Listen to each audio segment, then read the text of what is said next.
Ketika tidak suka dengan sesuatu, pikiran kita mudah menipu diri sendiri, mengubur hal baik yang dirasa tidak perlu untuk membesar-besarkan hal yang mungkin saja tidak seburuk itu. Tanpa kita sadari, ada kenangan baik dalam ingatan buruk.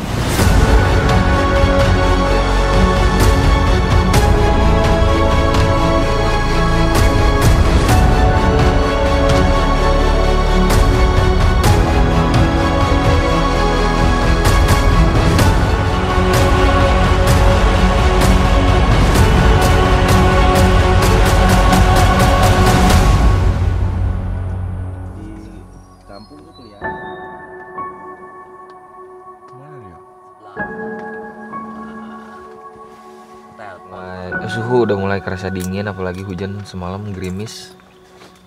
Baru berhenti nih. Beberapa kawan tidurnya diganggu pacet. Eki kena di bibir sama leher. Kok harus di sini? Mungkin ada pacet yang memang naksir. Ya semoga hari ini lancar lah. Hari ini lebih panjang dari kemarin ya Bang ya? Iya.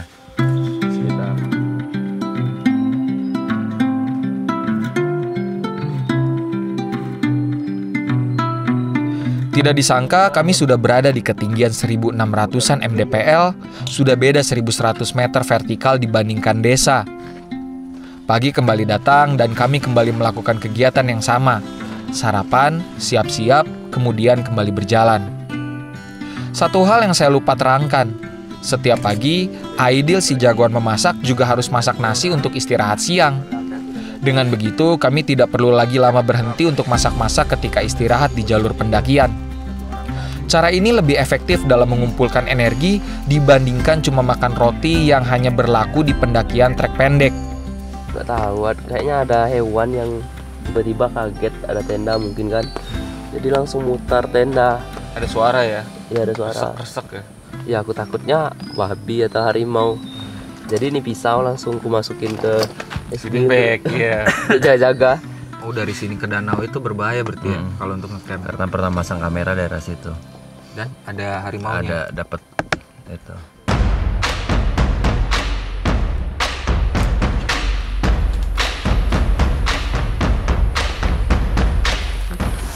Oke, Rio sama Aidil nih berarti di Kampala ya?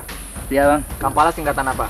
kelompok aktivitas mahasiswa pendalam Itu Kampala jurusan pertanian Bang. pertanian. Ya di Fakultas Pertanian. Berarti kalian semua pertanian.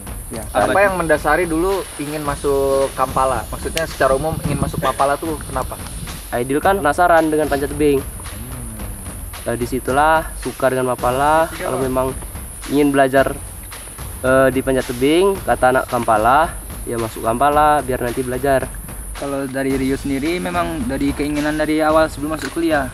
Karena kan awal-awal sebelum masuk kuliah kan memang udah tertarik naik gunung sama teman-teman.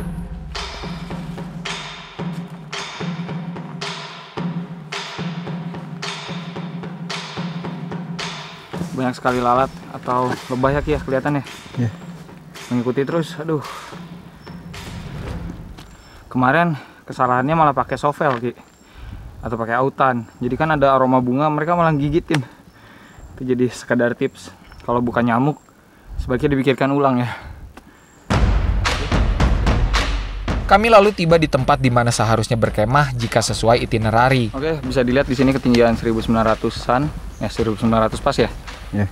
Dan kalau kata Bang Jack sih di sini titik air yang seharusnya kita ngecamp semalam.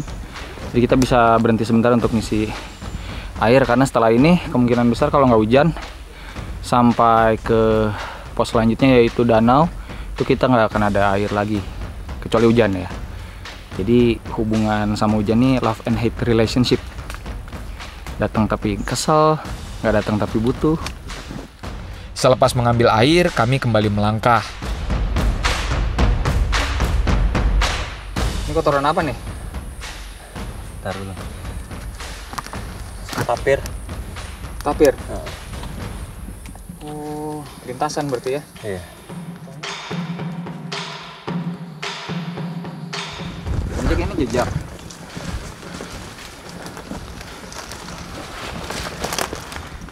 Iya.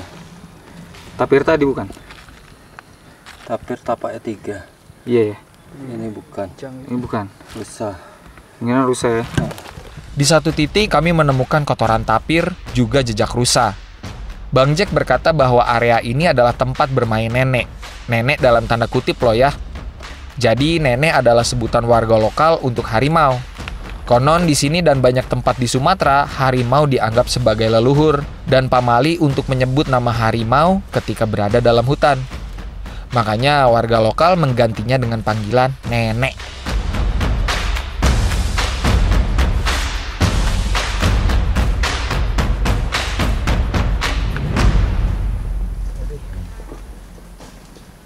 Capek.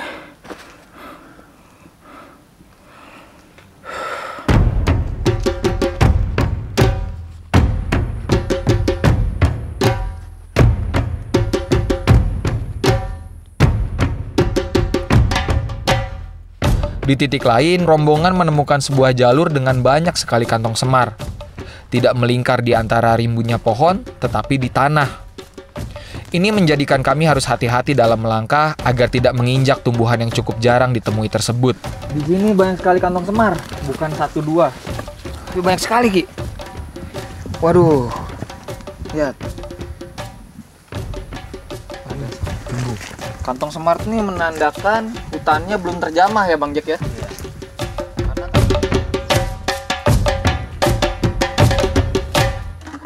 Wah, kita diserang atas bawah ya. Bawah pacet, atas lebah sama lalat kebo. Dia nusuk-nusuk, sakit banget. Belum lagi agas pas malam. Waduh. Sekarang udah jam 12:17, ada baiknya kita istirahat dulu. Tadi kita termasuk ngebut, jadi jarak dari pos kita yang terakhir itu sampai ke tujuan akhir itu sekitar 5,6 kilo. Lurus kawan-kawan. Jadi kalau plus belok-belok ya sekitar 7 kilo lah. Setelahnya menjadi trek paling membosankan sejauh ini.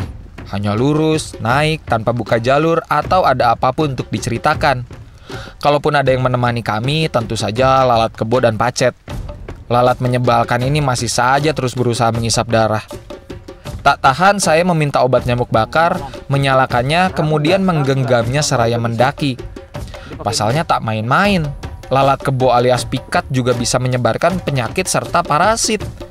Dan lagi ketika mereka menggigit, sakit. Kalau begini, rasanya serangan pacet tidak buruk-buruk amat.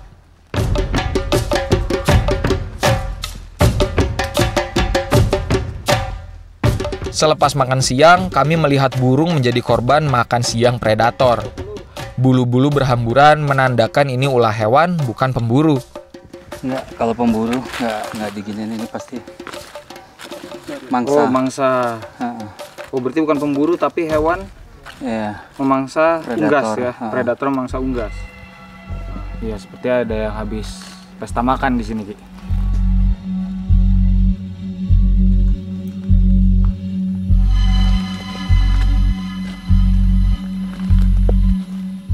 Bicara soal pemburu, saya dan tim juga menemui banyak sekali perangkap yang ditaruh para pemburu. Kami inisiatif untuk melepaskannya. Takut-takut malah hewan yang dilindungi yang terkena perangkap. Ini alat berburu. Baru nih. Patok baru itu. Iya. Patok orang mau masang ini jerat di bawah. Berarti orangnya masih di dalam ya? Ya, masih.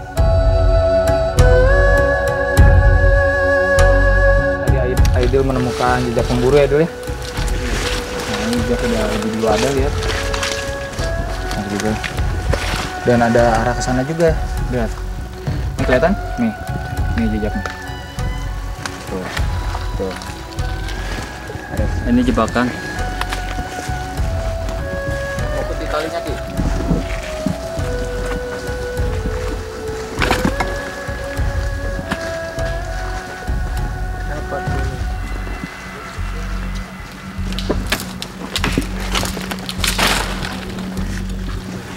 Biasa ini buat jerat rusa, kambing hutan, tapir.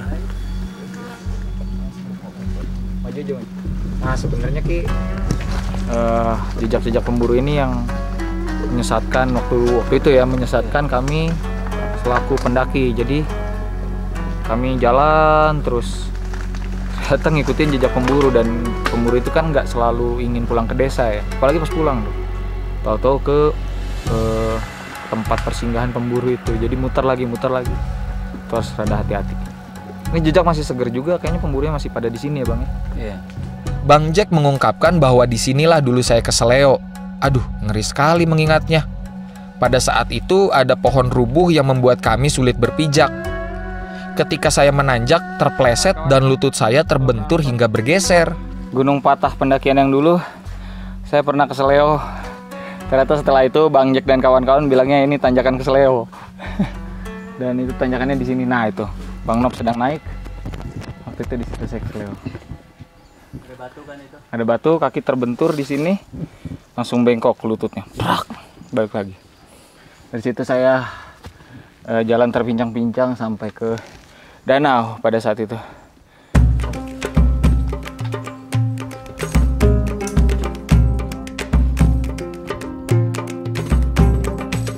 Untung Bang Jack memegang tangan saya. Setelahnya saya mesti jalan tertatih-tatih ke arah danau. Dan kepada danau pula lah kami mengarah kali ini.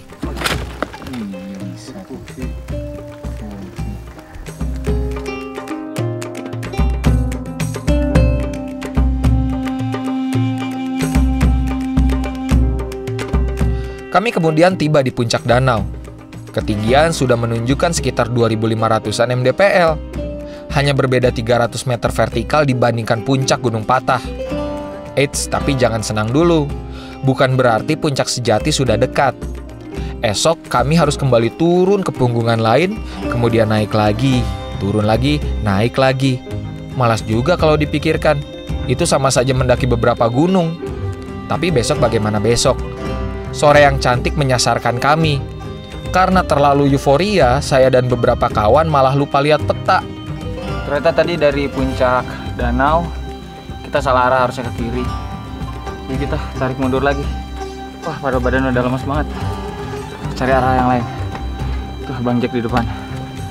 Bang Jack teriak dari kejauhan bahwa kami salah jalan. Padahal sudah turun ke jalur curam, harus kembali naik. Aduh, hati ini dibuat gemas. Langkah yang letih diperparah oleh ekspektasi sendiri yang sudah ingin melihat danau sedari tadi. Ini malah harus kembali ke puncak danau. Selepas berjalan penuh lelah, kami kembali turun ke arah yang lain. Ini trek yang semestinya. Meski curam, saya jalani penuh semangat. Pemikiran saya tidak jauh-jauh di puncak, hanya terfokus kepada hangatnya sleeping bag dan baju kering. Itulah yang membuat saya semangat melangkah setiap harinya. Sleeping bag, baju kering, tidur nyenyak.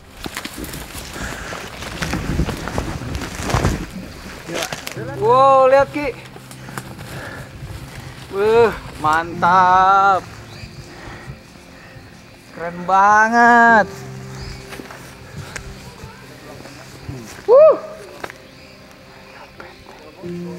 Keren banget ya.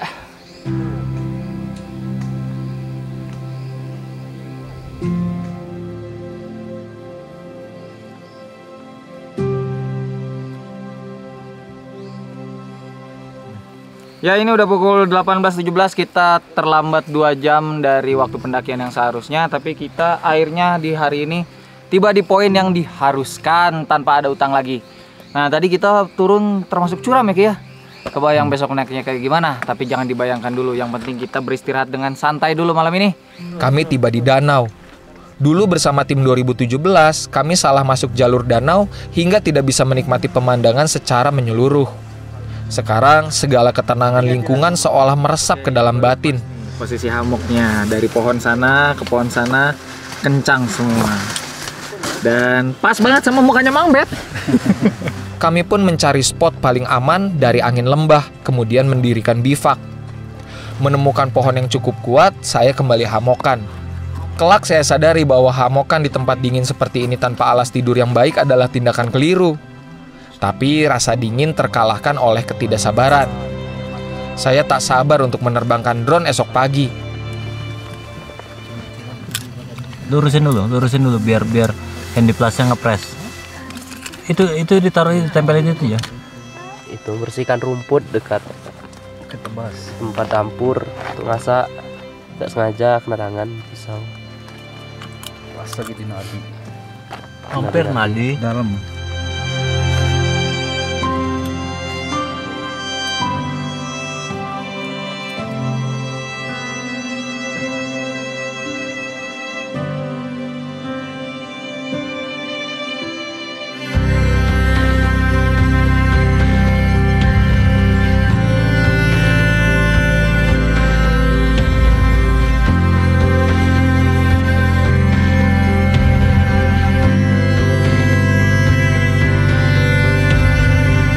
Seperti itulah Gunung Patah di pikiran saya. Terlalu lama menjadi hal yang saya tidak mau kunjungi kembali, sampai-sampai lupa bahwa gunung ini memiliki keindahannya tersendiri. Tidak seperti 6 tahun lalu di mana saya hanya bermodalkan ponsel sebagai alat rekam, kini saya bisa menerbangkan drone. Tak disangka ada danau secantik ini di tengah-tengah rimba nan ganas. Pagi yang cerah seakan menjadi bonus yang menambah indahnya pemandangan. Kata Bang Jack, kedepannya akan ada beberapa tempat cantik lainnya yang akan kami temui yang tatkala pertama saya kesini belum terdeteksi. Oke, kita bangun sedikit terlambat karena kemarin kesulitan tidur karena dingin ya Bang Nop ya. Tapi kita udah mulai siap-siap. Nanti nggak apa-apa lah, hari ini bonus lah kita berangkat sedikit terlambat aja Bang Jack. Kasihan pada capek.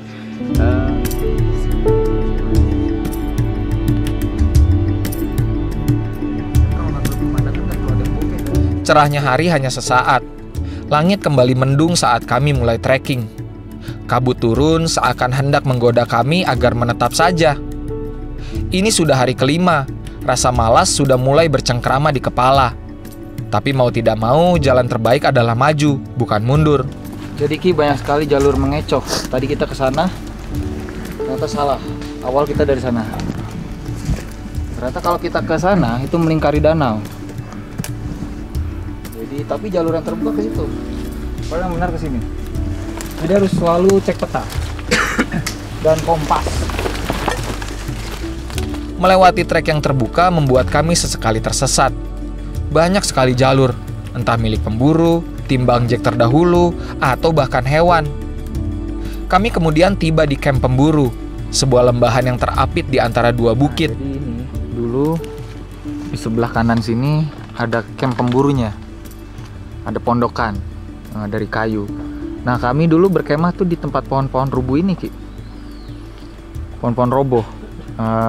Dan ini tempat kami mengambil air pada saat itu. Yuk, kita jalan. Hati-hati ya, jaga langkah karena curam. Baru 6 tahun, tapi ketika alam sudah tidak dimasuki lagi oleh para pemburu nih, tutup lagi.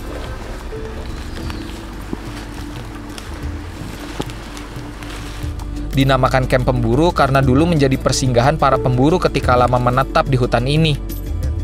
Bahkan saya dan tim sempat memakai untuk istirahat di pendakian sebelumnya, tapi bentuknya sudah berubah total dibanding yang teringat dahulu kala. Dulu ada pondokan, sekarang hilang entah kemana, berganti pohon yang kian meninggi. Alam sudah kembali merebut apa yang menjadi haknya. Dari kamp pemburu, kami naik ke variasi jalur yang berbeda. Di sini tuh jalurnya mulai berubah ya, terlihat dari variasi jalurnya di sini seperti hutan kering. Kalau tadi kan lumut, terus ini udah mulai berganti tuh daun-daun kering. Terus dari hawanya juga terasa dingin banget ya, karena langsung terbuka. Jika sebelumnya didominasi hutan basah, kini dihiasi daun-daun kering berwarna merah. Pacet sudah tidak ada di sini. Jalur pun terasa nyaman di kaki. Sepatu bot yang awalnya terus membentur dahan dan akar, kini merasakan empuknya tanah yang dipenuhi dedaunan. Kami seakan berada di hutan yang berbeda. Dulu, saya, Bang Jack, dan Nopri melewati jalur yang melingkar untuk melihat puncak kawah. Tapi kali ini skip dulu. Sudah ada trek yang lebih cepat. Di depan ada sebuah tugu yang membuat beberapa dari kami terkejut. Tugu perbatasan antara Bengkulu dengan Sumatera Selatan. Bayangkan, kami sudah berjalan sejauh itu hingga tiba di provinsi yang berbeda. BTW, kata siapa kita tidak bisa berada di dua tempat sekaligus? Hehe. Luar biasa. Berarti kita di sini udah di mana? Sumsel. Ketika saya ke sini, Bengkulu. Jadi ternyata manusia bisa berada di dua tempat sekaligus, Ki. Tapi luar biasa sekali betapa jauhnya kita berjalan. Kita berjalan kaki sampai melintasi provinsi.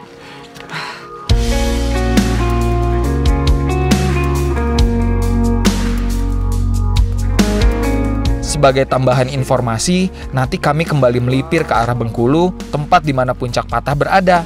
Jadi ya jauh juga. Di titik persimpangan di mana kami bisa menuju kawah atau lanjut ke jalur puncak sejati, kami menimbun lagi makanan. Ini adalah timbunan terakhir yang rencananya akan dimasak ketika pulang nanti.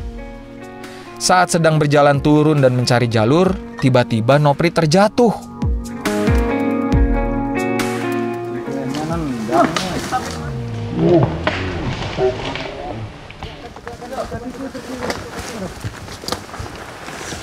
Yang mana? Yang mana?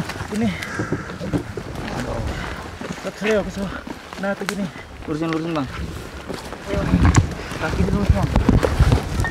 Mana yang sakit? Itu. Ini. Kesel sini nah, tuh gini. Ada obat ya.